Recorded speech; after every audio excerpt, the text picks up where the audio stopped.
Ngayon, nag-share ako ng isang video galing kay Team Mechanic of Japan. Shoutout sa iyo. Thank you for sharing dun sa video about doon sa natanggal yung gulong. Okay?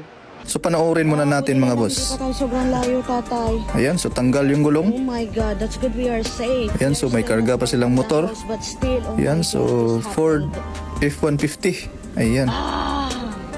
Everything's okay. So grabe yung mabuti na lang hindi mabilis yung takbo nila. Napakadelikado nito. Ayan, so titignan natin yung mga coast nito mga boss. No, don't do that to pula, no. Ayan, so ang haba ng ng Explode. sasakyan nila. Buti na lang hindi masyadong malakas yung takbo nila. Tanggal dun sa tungtong. Yun, natanggal pa. From there, oh, kita niyo yung puting yun? All the way there. Ayun. Hindi na talaga kinaya ni pula. So, i-discuss natin mga boss yung mga posibleng dahilan nito. Buat tatay?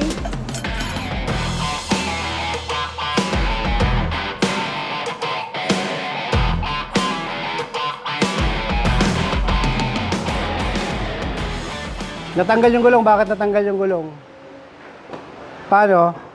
Ito po yung lagi kong sinasabi sa inyo, paulit-ulit. Yung pagpili ng tamang mugs sa sasakyan nyo. Okay? Let's assume na ito ang spacer. 'Di ba? Minsan meron kayong nabibiling spacer na ito ay tatama dito sa hub, axle hub. Okay? Kaya lang, minsan meron kayong mabibili naman na spacer flat lang. Okay? Flat lang. Parang ganyan lang, naka-flat. Okay? Ang nangyayari kasi, pagdating dito, yung sukat ng mugs dito malaki. Yeah, malaki yung sukat ng mugs. Dapat kapag bibili kayo ng mugs, yung sukat dito. Okay? Yung sukat dito. Sa hub. Yan, parang ganyan. Parang dito. Pops, pakinggan mo nga ito konti. Yan. Okay, balik mo na lang muna. Yan. Dito siya dapat dadapo. Ayan. Okay? Dito dadapo yan sa axle hub. Ngayon, kapag yan po ay malaki ang nakuha yung mugs, kasi minsan, ang nangyayari, bibili lang ng mugs, sa mga mabibili mo ng mga mugs, pag pumasok na yung mugs, puta, ganda! Diba? Ang ganda nga naman.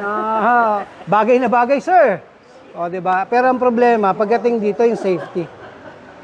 Ang laki ng butas dito, hindi sumampa rito yung mugs. So, ang nangyayari, mga paps, kapag ganun ang nabili mo na mugs, yung bigat ng buong sasakyan mo, so, ang sasakyan natin, kapag mga sedan, mga nasa 1 tonelada, 1.5, kapag yung mga SUV, mga nasa 2,500 kilos yan or 2.5 tons. Ang bigat.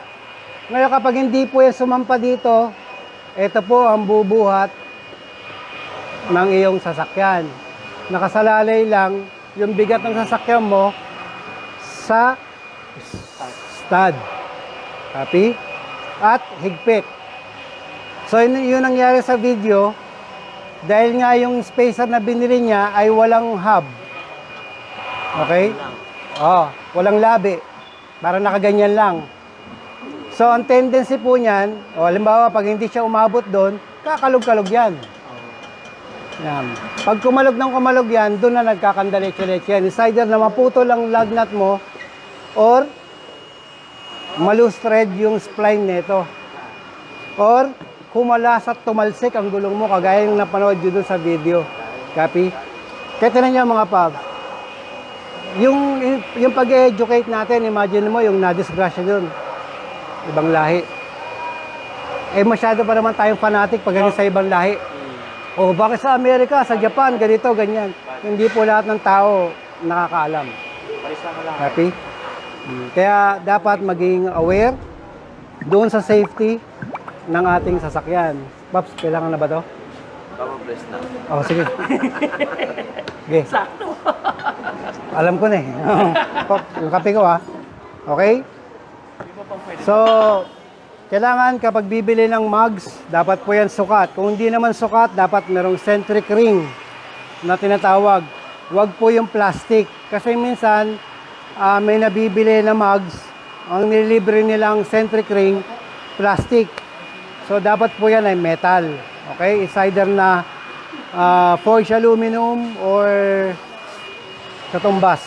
Okay? Katumbas para hindi gagalaw ang mugs. Okay? Yung gulong. Tama? Yan. Kasi, yung mga, lalo sa mga SUV, okay? Lalo sa mga SUV, sa mga pickup, ang pinakamahirap hanapan ng sukat na mugs, yung Ford, yung Nissan, yan, lahat ng Nissan, maliliit kasi yan. At saka Mitsubishi, ang liliit kasi ng mga hub, axle hub, sobrang maliliit. So, wala namang gusto namang madisgrasya. Okay?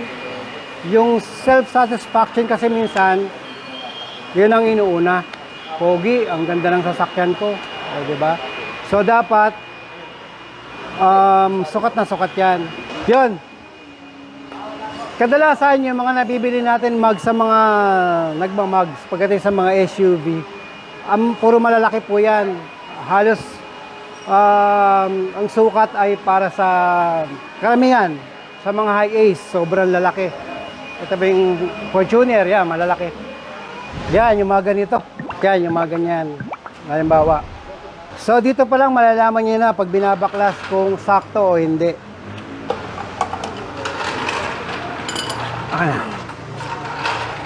Okay? Sa mga marurunong na, sa pagtanggal pa lang ng lug nuts, malalaman na nila pag ito ay sukat o hindi sukat.